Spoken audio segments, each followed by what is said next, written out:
Ciência no rádio. Fenômenos no ar. MEC-AM em parceria com o Observatório Nacional. E nesse conteúdo do Observatório Nacional, vamos conversar hoje sobre a relatividade geral. Alexandre Oliveira é físico e professor do Observatório de Valongo, da Universidade Federal do Rio de Janeiro, e é nosso convidado. Professor Alexandre, muito obrigado e bom dia. Bom dia, Marco Aurélio, né? Isso. Marco Aurélio, então muito obrigado.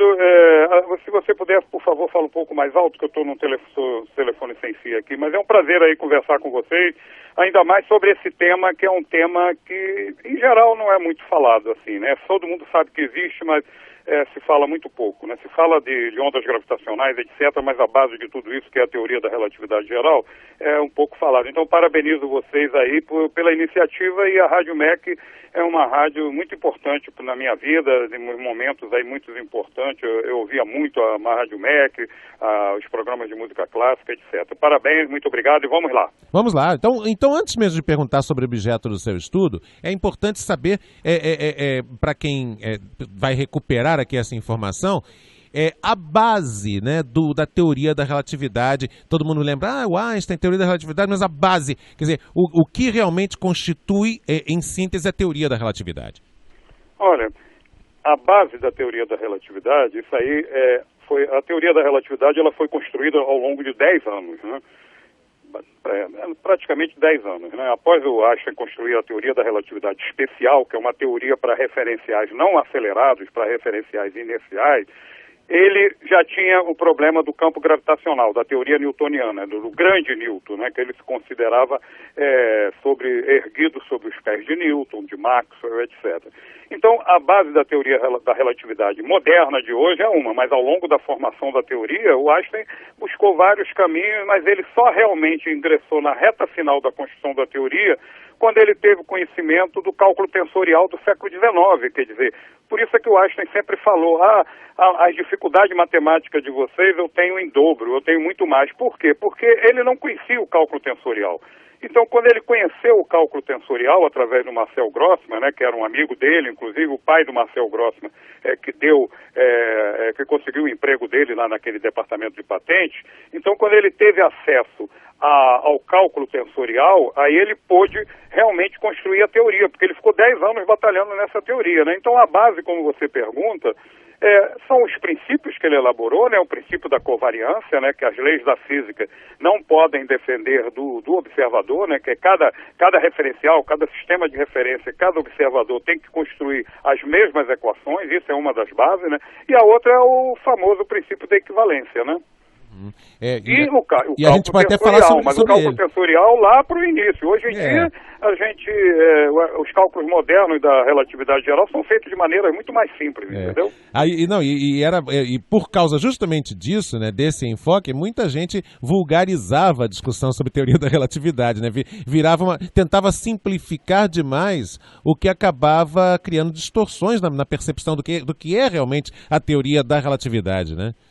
Olha, isso aí, sinceramente, a divulgação científica, ela é feita de uma maneira, vocês estão fazendo um trabalho muito bom, mas ela é feita de uma maneira muito amadorística. Então, você vê qualquer um aí, às vezes um cantor desse, não, porque tudo é relativo, porque a mecânica quântica, o cara não sabe nem o que está falando, entendeu? Quer dizer, a relatividade geral foi uma generalização da relatividade especial.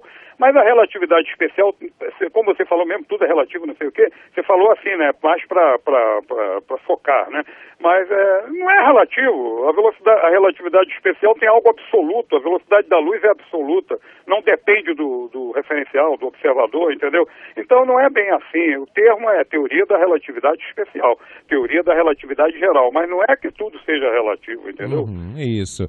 As coisas são relativas a determinados referenciais, mas existem quantidades absolutas, existem equações absolutas. Então a divulgação sobre relatividade, que tudo é relativo, e o problema é que leva essas coisas para o nosso dia a dia. Falam, a mecânica quântica leva as pessoas a dizerem, questionarem o livre-arbítrio do homem, entendeu? Mas não tem nada uma coisa a ver com a outra, são coisas específicas da física, né? Quer dizer, e que podem ser divulgadas, mas desde que seja feita a divulgação com uma maneira consistente. Tanto de um lado quanto de outro. Quer dizer, usar conceitos das chamadas ciências humanas para explicar fenômenos naturais é algo discutível, como o oposto também. Quer dizer, tentar usar a teoria quântica... humanas é algo complexo, porque muitos pesquisadores eles não consideram essa sociologia, psicologia, etc., ciências, entendeu? Aí se chama ciências humanas, é naquele âmbito, entendeu? Mas para nós físicos matemáticos, a gente quer equações para prever os acontecimentos, entendeu?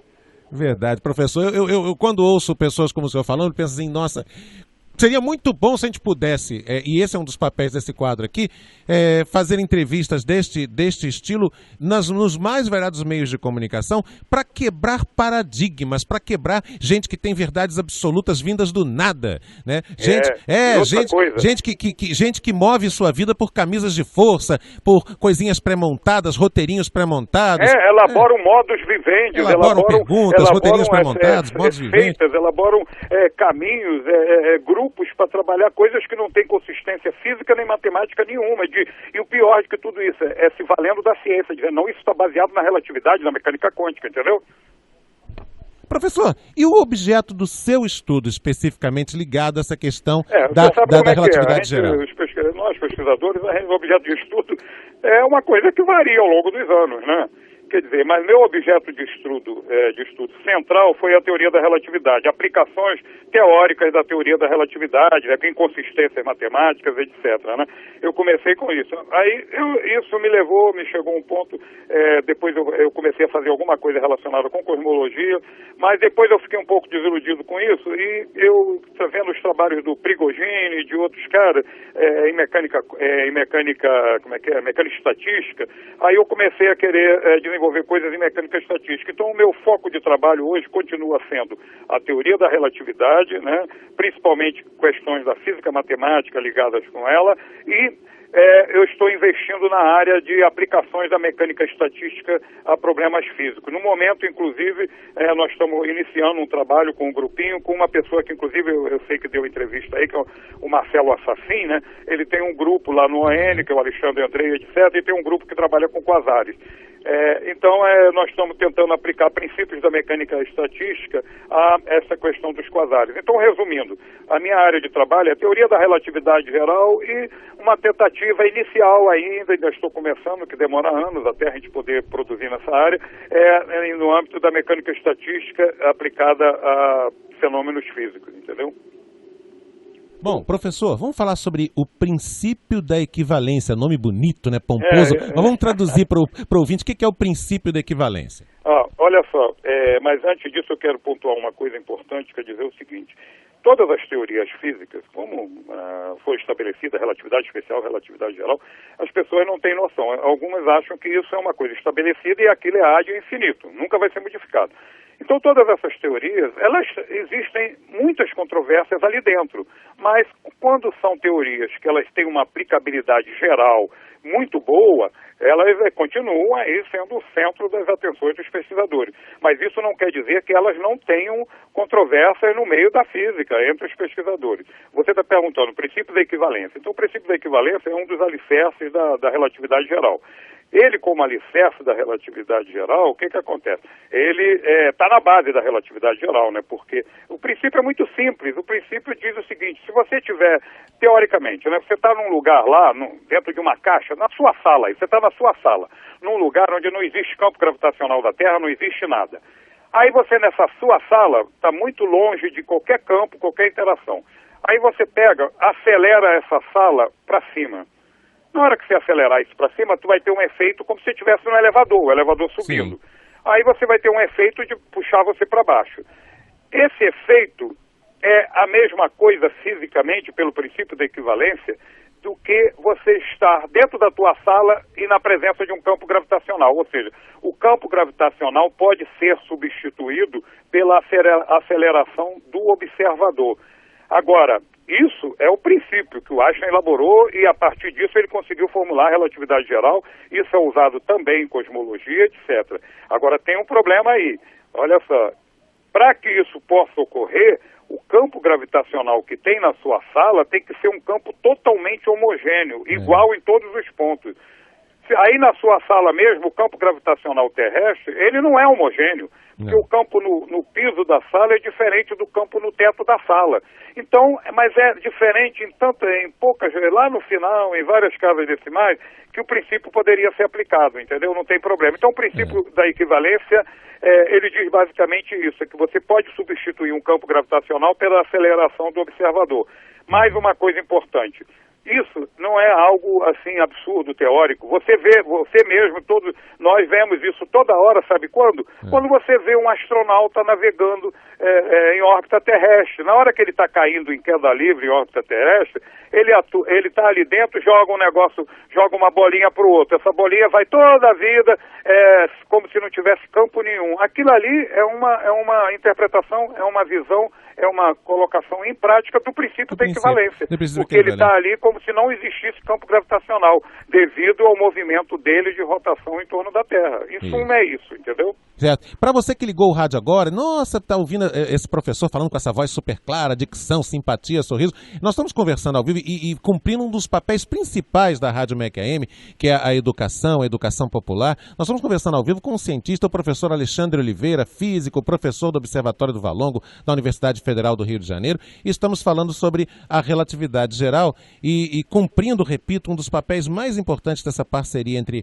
o Observatório Nacional e a Rádio MEC, que é traduzir para toda a população os grandes temas científicos. Professor, nós já conversamos aqui algumas vezes com outros colegas seus sobre cosmologia. E o senhor, ainda há pouco, na resposta anterior, falava dessa relação entre relatividade e a cosmologia. Gostaria que o senhor falasse um pouquinho mais sobre isso, quer dizer, como que isso se encaixa aí no seu trabalho, no seu estudo? Eu vou falar, mas antes eu vou pontuar mais uma coisa em relação ao princípio da equivalência, em relação também de uma forma consistente com o que eu falei anteriormente, que é o seguinte: eu falei esse princípio é aplicado, mas, como eu falei, existem controvérsias. Existem, ou tudo ou nada. Existem autores que são contra esse princípio, caras famosos como John Singer. Existem caras que defendem esse princípio como um dos princípios mais fundamentais da física e que levam esse princípio para as teorias quânticas relativistas, para a teoria das partículas elementares, como Steven Weinberg. Então, e outra coisa, esse princípio, eu falei assim de uma maneira geral, mas o princípio, ele depois começou a ser esmiuçado, então se tem formulação forte do princípio da equivalência, formulação fraca, então existem várias formulações do princípio e existem controvérsias ligadas a ele. Isso é a física atual. Agora, bem, na cosmologia acontece o seguinte, quer dizer, a cosmologia moderna que nós conhecemos hoje é uma cosmologia cuja base dela é a teoria da relatividade geral de Einstein. Ou seja, Einstein, quando chegou às equações dele da relatividade geral, logo em seguida, alguns meses depois, ele elaborou seu primeiro modelo cosmológico. Só tem que o primeiro modelo cosmológico dele era aquele com o universo estático, introduziu constante cosmológica, etc. Então, com isso, depois ficou, pelas determinações do Hubble, né, aí assumiu que o universo estava em expansão, né? Então, isso aí foram elaborados novos modelos. E o próprio Einstein fez novos modelos cosmológicos em expansão também. Então, esse modelo que a gente tem hoje do universo, de uma cosmologia, que o universo se expande, etc., esses modelos, eles são a cosmologia com fundamentação física e matemática e é baseado na teoria da relatividade geral. Então, tudo que a gente fala em relação à relatividade geral é estendido naturalmente para a cosmologia. Tá entendendo? Agora, é isso, quer dizer, a relatividade geral está na base da cosmologia moderna. Agora, a cosmologia moderna não é só a relatividade geral. São um mundo de observações astronômicas cada vez mais precisas. Agora mesmo vocês viram a questão das ondas gravitacionais. Quer dizer, com as ondas gravitacionais, a gente abre uma nova janela para ver o universo. O universo só era visto pela luz visível. Depois passou a ser visto pelas outras faixas do espectro luminoso. Quer dizer, hoje em dia a gente vê o universo, vê galáxia, vê objeto distante, desde as ondas de rádio, que são ondas gigantescas, até os comprimentos raios gama e raios X. Quer dizer, a gente varre o espectro eletromagnético, mas agora nós temos uma nova janela, as ondas gravitacionais, que não tem nada a ver com onda eletromagnética. Ou seja, um observatório de ondas gravitacionais, ele é blindado para ondas eletromagnéticas. Então isso é mais uma área de aplicação, e as ondas gravitacionais foram previstas pela teoria da relatividade geral. Quer dizer, a pergunta é essa sobre a relatividade geral e cosmologia, né, Milene? Pois é, professor. A gente sim, nossa, é tão gostoso conversar quando a conversa flui, né, naturalmente, quando a conversa vai fluindo naturalmente, que a gente até, de repente, viajei, mas foi exatamente, o senhor respondeu exatamente o que era a nossa expectativa. Agora, para finalizar esse nosso gostoso, agradável papo, explique o que significa universo em expansão, professor. Ah, tá. Isso é legal. Como eu falei, tudo é...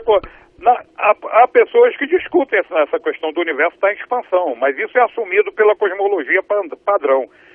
O universo está em expansão não significa que eu estou aqui, você está na Rádio MEC, eu não sei exatamente onde é que você está, mas que nós estamos nos separando a cada instante. Não é bem isso. Porque a escala em que a relatividade geral é aplicada à cosmologia, ou seja, o fluido cosmológico é um fluido onde as partículas, você imagina assim, um fluido de água, as partículas são aquelas partículas ali da água, né? Mas no fluido cosmológico, as partículas desse fluido são os aglomerados de galáxias, quer dizer, são coisas gigantescas, né? As partículas mínimas desse fluido. Então é nessa escala que o universo está em expansão. Ou seja, esses aglomerados, essas estruturas enormes no universo, é que cada vez elas se distanciam uma das outras. Se você medir com a régua, a tua própria régua ela está aumentando o tamanho. Isso é algo que a física, eu mesmo resisto a aceitar essa hipótese. Eu tenho alguns trabalhos aí onde a gente coloca essas coisas de outra maneira, mas o universo estar em expansão significa isso, que o fluido cósmico, né, nessas escalas gigantescas, ele está se expandindo, as galáxias estão se afastando uma das outras. É essa, em suma, a ideia da expansão, entendeu? Poxa, professor, em nome aqui dos nossos ouvintes, agradecer, mandar um grande abraço para o senhor e dizer da minha satisfação de poder utilizar esse espaço no rádio para trazer para a realidade das pessoas o aprendizado sobre as ciências, especialmente o aprendizado sobre as leis da física. Professor, muito obrigado, um grande abraço e sucesso aí, tá bom? Tá bom, olha, muito prazer falar com vocês e estou sempre à disposição para qualquer coisa que vocês queiram, tá bom? Um abraço, Foi professor. Foi um prazer e abraço a todos os ouvintes da Rádio MEC. Como é bom, né, poder conversar com uma pessoa que de maneira descontraída, sempre simpática, dando abraço, carinho pelo ar, pelo rádio, traduz pra gente os temas científicos. Alexandre Oliveira é físico e professor do Observatório de Valongo da Universidade Federal do Rio de Janeiro. E falou com a gente nessa parceria entre a Rádio MEC AM e o Observatório Nacional. Ciência no rádio. Fenômenos no ar.